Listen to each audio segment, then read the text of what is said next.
380 บาทงามเจอเจ้าถิ่นอะ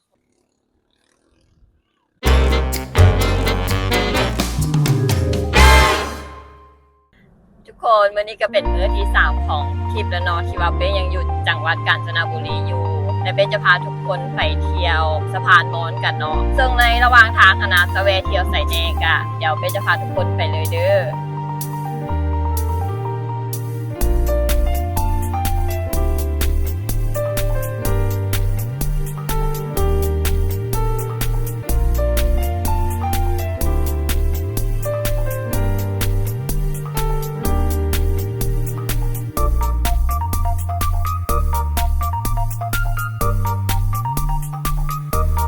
ตอนนี้เป๊กก็พามาแวะจุดหนึ่งเนาะนั่นก็คือน้ำตกเกิงกะเวียอยู่ที่เมืองกาญจนบุรีก่อนที่ว่าเราจะไปสังขารเนาะเดี๋ยวมาแวะเบิ่งข้างในกันเลย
น้ำตกเกิงกะเวียเนาะก็จะมีบรรยากาศแบบว่าจะมีจุดให้ถ่ายรูปเนาะอันนี้ก็คือไฮไลท์ของแต่ละบอลเลยต้องมีจุดถ่ายรูปมีซิงซ่ามี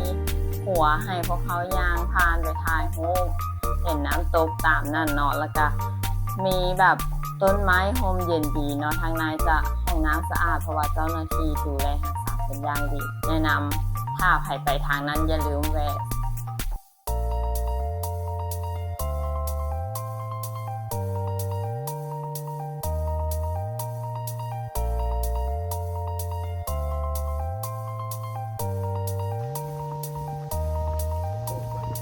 ชมวิวป้อมปีเนาะทาง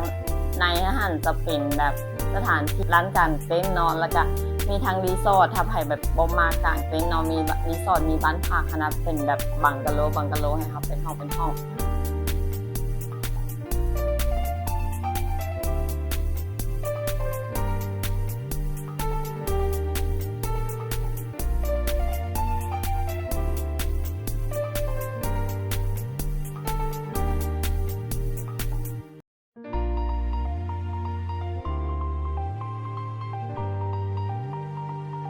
อยู่ในหันเนาะน้ำก็มีไฟก็มีให้เฮาใช้เนาะเจ้าหน้าที่ดูแลรักษาสะอาดหลายแบบความจบงามความเงียบสงบไผที่มากนะก็อย่าลืมเด้อ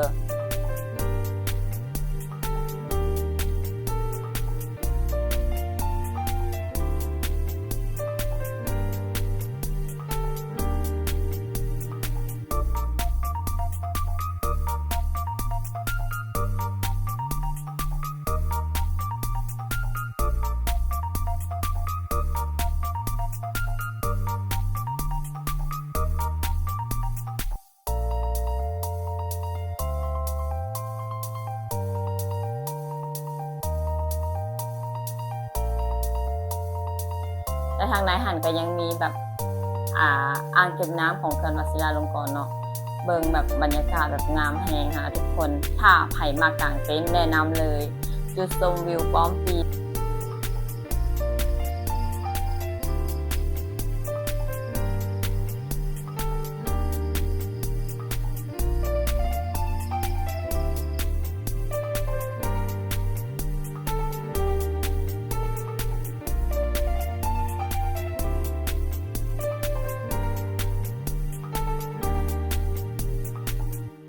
เส้นทางมาสังขารเนาะทุกคนง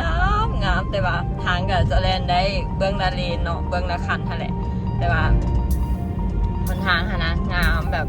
รถน้อยรถใหญ่ก็มาได้ปกตินั่นแหละ แต่ว่าไปเบิ่งทางหน้าว่าสิเป็นจังไดเนาะสำหรับหนทางแบบมาเบิ่งกัน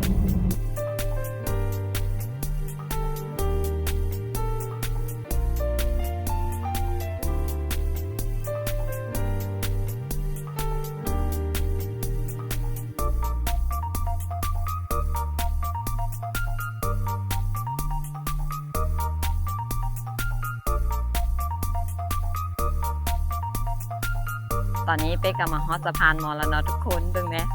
สะพานแบบยาวๆสะพานนี้เนาะจะมี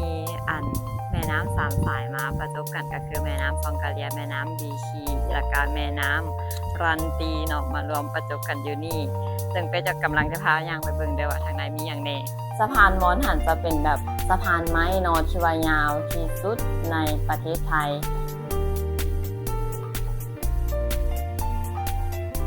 มันจะมีเรือเพแล้วก็ที่พักกับเอาให้พักเนาะเรือจะมีบริการท่องเที่ยวตลอดก็จะมีแบบไปเบิงวัดต่างๆทำวัดไร้น้ำหมูเอียงประมาณนี้ค่ะนะแล้วก็หลายๆวัดเพิ่นก็สิพาชมแต่ละพรคาเหมาเหือหันแมนเท่าไหร่วะ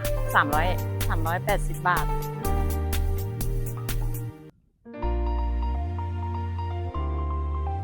ไปก็จะเห็นมีไกด์นำเที่ยวเจอเจ้าถิ่นกำลังนำเที่ยวไม่รู้จะได้เสียหมูปิ้งหรือว่าจะเสียไก่ย่างหรือลูกชิ้นไม่เอาไก่ย่างผมชอบกินลูกชิ้น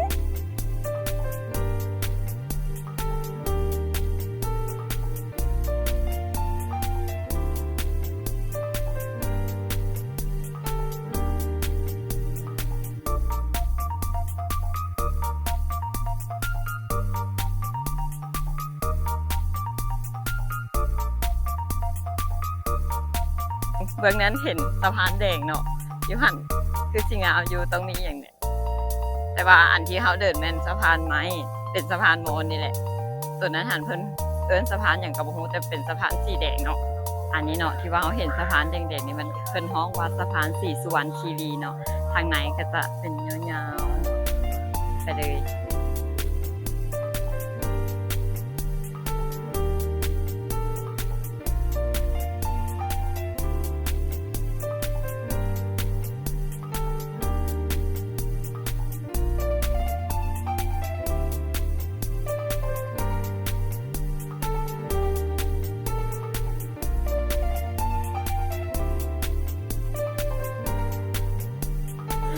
คนตอนนี้เป๊กกับมาฮอสะพานมอญเนาะพายางไปเบิ่ง2 จุดแล้วเนาะแล้วตอนนี้หันเป๊กกับเมื่อยแล้วก็เลยพามาแวะกินกาแฟอยู่ห้าง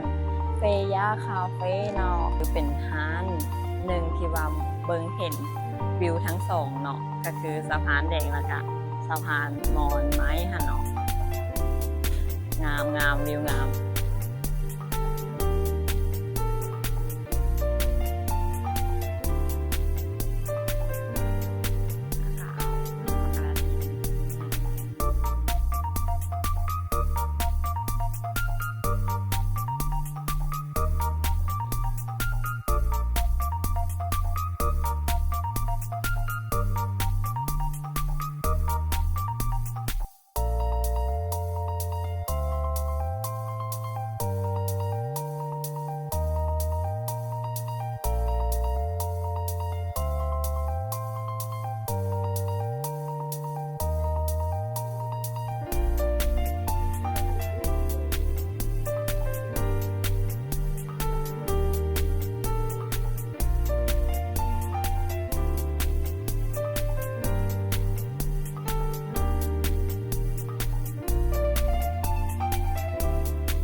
จนตอนกลับมาน้องหมาหันไปกับคนอื่นแล้วน้องก็เลยบ่ได้ซื้ออย่างให้น้องหมากินซ้ำ